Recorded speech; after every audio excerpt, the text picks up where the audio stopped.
All right. Well, hello again. Welcome to those who are joining us live, as well as to those who might be listening into the recording. My name is Dr. Heidi Marshall. I coordinate our online campus writing center. And today we're going to be talking about your study, crafting a study purpose. And this is part of our series, section by section roadmap to study design. So really we're targeting in this presentation students who are just starting to think about or getting started on crafting their research proposals. As you know, in a traditional 5-chapter dissertation, chapter 1, you're going to have several components. And some of those critical components include crafting a problem statement, a purpose statement, your research questions. And in that, you're also going to be recapping your study design. So how you plan to go about answering your research questions to achieve that study's purpose. So it's really important that each of these components of your research study are harmonized or have what we call alignment, that one is building upon the other, because really what you are looking for is a logical flow of information, that the way you're developing your proposal makes sense as far as one component to the next component. So the focus really is on alignment, and it's really important that you begin thinking about each of these components, not necessarily individually, but again, as a work as a whole. So we're going to start today talking about the problem statement. So what does that mean? What is a problem statement? We think about problem statements in 3 ways. There's sort of 3 different problems that you're going to be addressing in your problem statement. The first one is your social problem. So this is sort of, if you want to think about it as your surface level problem, like what is really problematic that you've noticed that you want to address in your research. So typically that social problem is what drives us to want to research a particular topic. A very simple example perhaps would be if we think in an educational environment, we can think about a social problem that has come up in the recent past is some inequities that came about because of the COVID-19 pandemic. So we might be driven to research the social problem that some children didn't have access to be able to do distance learning because of divides, social divides, socioeconomic divides, right? So that some children struggled much more with that, having to move to that distance learning platform than other children. And I think that, revealed a pretty critical social problem. But social problems aren't necessarily researchable, right, in and of themselves. So, and taking on something that is that broad, and those social problems can feel really overwhelming. It's difficult to think about, well, how do I go about researching that? How do I go about helping to solve that problem that brought me to wanting to research it? So then we need to dig into what we call the systemic problem. So what is driving that social problem? Where is it coming from? If we use this same example of sort of a gap or a divide in access to distance learning among children, we would want to think about that, narrow it down a little bit, right? We can't, in a dissertation particularly, can't necessarily address all of education, doing the whole K through 12 system or college or whatever age group or degree level we might want to be focusing on. So we would want to then say, okay, I need to narrow this down a little bit. And I'm going to focus, for example, just on elementary school age groups and divides that happened in elementary schools. And then I'm going to look systemically what is going on at that level that might have perpetuated this social problem during COVID-19. That some children had better access to distance learning tools than other children. And what systemic problems are there, right? And I think that COVID-19 probably revealed quite a few systemic problems in our K through 12 education system here in the United States. But as a researcher, what you would want to do is start thinking about that deeper level, right? So what is happening perhaps on the school district level, perhaps amongst organizational leadership, for example, within schools, school districts, school systems.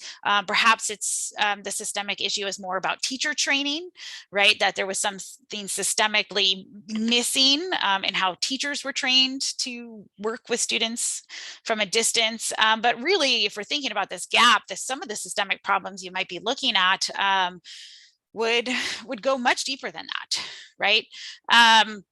But even then, these systemic issues can be a little bit overwhelming. It's hard to know, well, what do I actually research? So once you have that, once you've sort of narrowed down that social problem into that and understood a bit more, how am I going to dig in systemically to what this problem is? That's where you really need to begin your literature review search, because what your literature review is going to do is help you identify where the research problem is. And your research problem is where there is a gap in knowledge and a gap in understanding, right? So you're going to begin to research, okay, all of these systemic problems that have led to your social problem. And when you've figured that out, again, you're going to dive into the literature, and then you're going to start to find that some of these systemic problems are probably already very well researched. There's a lot of information already out there about educational gaps and inequities within the K through 12 education system in the United States. You're going to find a plethora of research. However, what you're looking to do is find very specifically, is anybody researching the particular systemic problem that I see that has led to the particular social problem that I see? And if not, that becomes your research problem. Your research problem is that there isn't information yet. There's a gap in our knowledge. There's a gap in our practice. And that's what you're looking to fill. So you want to think about in your problem statement, again, that you're going to have different levels of problems. And what you're really trying to do is boil down to that specific research problem. So we'll talk about this. Before you do that, though, I do want to talk a little bit about the background section. So you are going to precede all of these critical alignment sections. So your problem, purpose, research questions, design of your study with some backgrounds. And in your background, what you're really doing is setting the stage for your reader. And you are going to introduce your topic. And you're going to do this on a very narrow scope, right? So you might have a paragraph or two, if we use our example of inequities in the K through 12 education system. You are going to have a broad introduction of that. Paragraph or two where you broadly introduce your topic, but then you really need to begin to narrow down, right? So we're going to spend some time talking about that social problem. You're going to call upon current literature that's already addressing the problem, both the surface problem as well as the systemic problems, okay? Because you want to say, here is what does exist, what we know about this problem. However, I'm going to now sort of leave the background. You're going to leave the background section open to your problem statement. It's almost like you build up, you know, if we think about like a Netflix series, right? And an episode ends and it kind of leaves you hanging. It leaves you saying like, well, what's next? What's coming next, right? That's a little bit what you're doing in your background section, is you're giving this reader sort of all this information. You're building up to this climax, and then you kind of leave them hanging because, right, there isn't yet a climax. Like your own study is the climax of this story, but you're beginning the story with some background. You're really helping the reader understand why it's important. And then you're going to dive into your problem statement. So your problem statement is like, let's start a new episode. Let's dive in a little bit deeper. So you're going to, again, clearly define your research problem. So you are going to touch on that social problem. You are going to touch on the systematic issues that lead to that social problem. But remember, the actual research problem is that there is a gap in knowledge or professional practice or implementation that really is going to be subject dependent and discipline dependent how you word the exact research problem. But it really needs to go beyond the symptoms. Right? So your problem statement, if we are going to go with this inequities in K through 12 education, like it can't just be an assertion that there are inequities, right? Because again, that's the surface social problem. So it has to go deeper than that. Like what is, again, the actual root of that problem, right? And if there isn't a known root, that becomes your research problem. Or if there is a known root of that social problem, then your research problem becomes looking at that root from a new angle, from a different perspective, or adding new lenses to the current research so that you can begin to better solve the problem.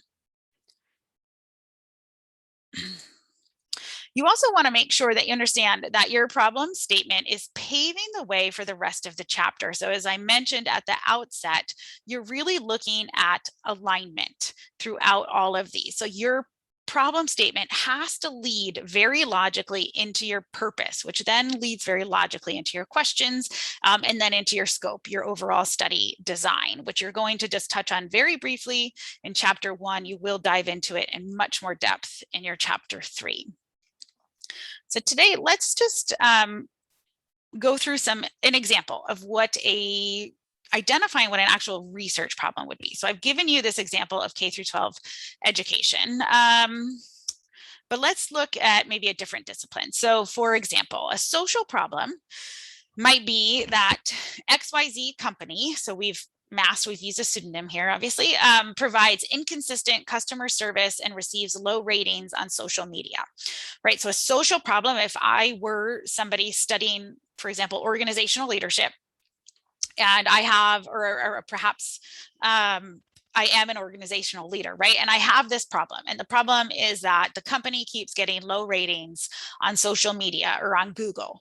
That is really problematic for organizations, right? That can lead to a lot of problems. But that is really what we would call the social problem, the surface level problem. So what we would want to do is think about what could be causing that. What are the systemic issues?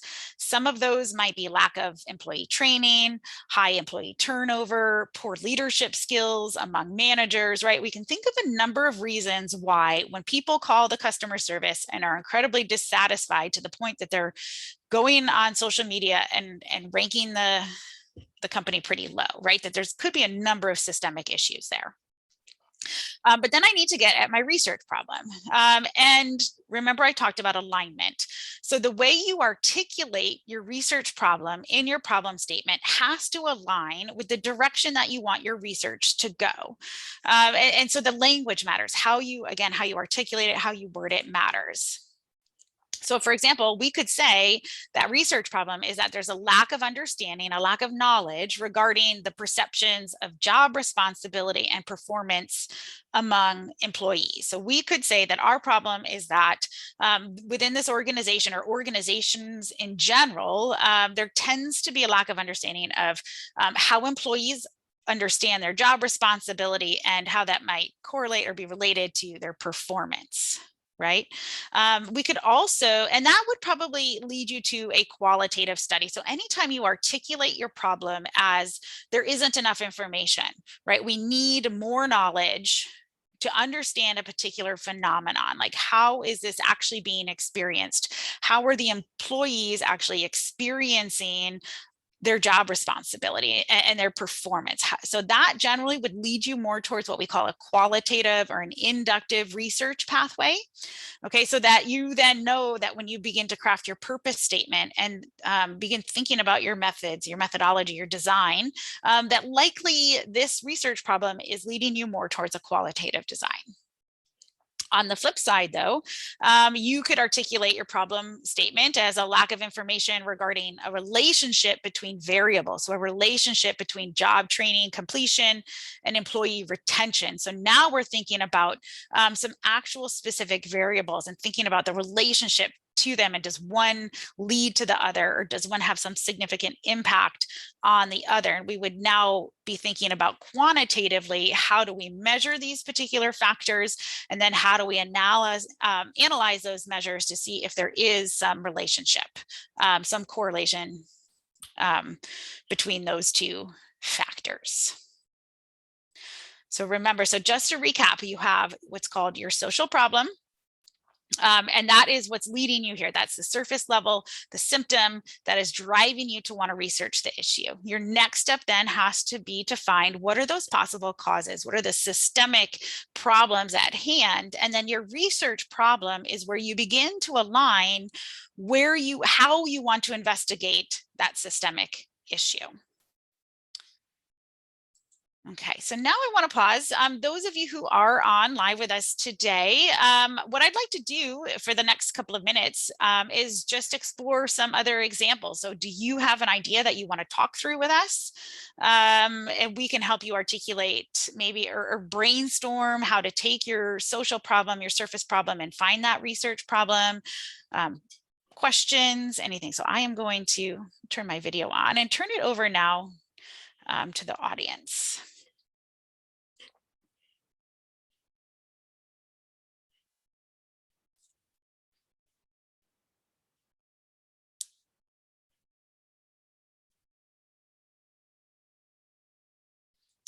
All right. I do also, and I don't want to put you on the spot, but I do have Dr. Smara Rasmussen here, who is our dissertation writing specialist. Dr. Rasmussen, anything you want to share on problem statements or specific examples that you think really help articulate this concept to students? Yes, thanks for asking. This is actually always very helpful for me to kind of think about this and how to provide feedback to students. And one of the things that I notice when I'm looking at problem statements in particular is that I see students, they're not focusing on what you said, which was, what is it that I'm actually going to try and study? What is it that I can measure here? Or what is it that I can collect data about if it's qualitative? And I try to help students to think about the problem in that way, as opposed to just what I tend to see is, well, there's a problem in this area with these people doing this thing. And it's like, well, if that's a known thing, then what is it that you're actually going to study? And then I tend to follow that immediately with the purpose is, why are you going to study this? What would be the outcome of you finding some data? Because you don't know what you're going to find. And if these two questions, what is the actual problem and why am I studying it? If those questions can be quickly answered in 1 or 2 sentences, then the rest of the document tends to fall into place. So that's what I might offer as a reflection point. Yeah, no, I think that's really great advice. One thing you mentioned, when you're looking at student work, I find one of the most common things I do when I'm looking at a chapter 1 is recommend that students move the bulk of their problem statement content into the background, because they're doing what you mentioned, Dr. Rasmussen, which is just saying that there is a problem. It's like, well, if we know there's a problem, that's great, but that's not what you're out to research, because there's already evidence that that's there, and it's critical to framing your problem. But that's what goes in your background section. So the problem statement itself is actually generally is quite concise. As Dr. Rasmussen said, it's like, answer these 2 questions, do it in a really concise, simple way. And that's what's going to really help the rest of these components fall into place. Exactly. Yeah. Great.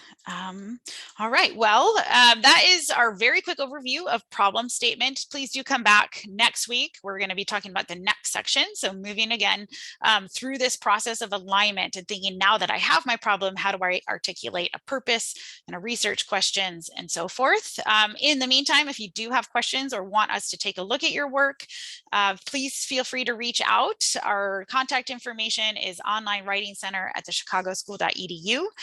Also, you can navigate to our website from your community site and make an appointment for a review if you'd like us to take a look at any of your chapters of your dissertation to make sure that you have what we're talking about here and that concept of alignment. So thank you again for joining, and we'll see you soon.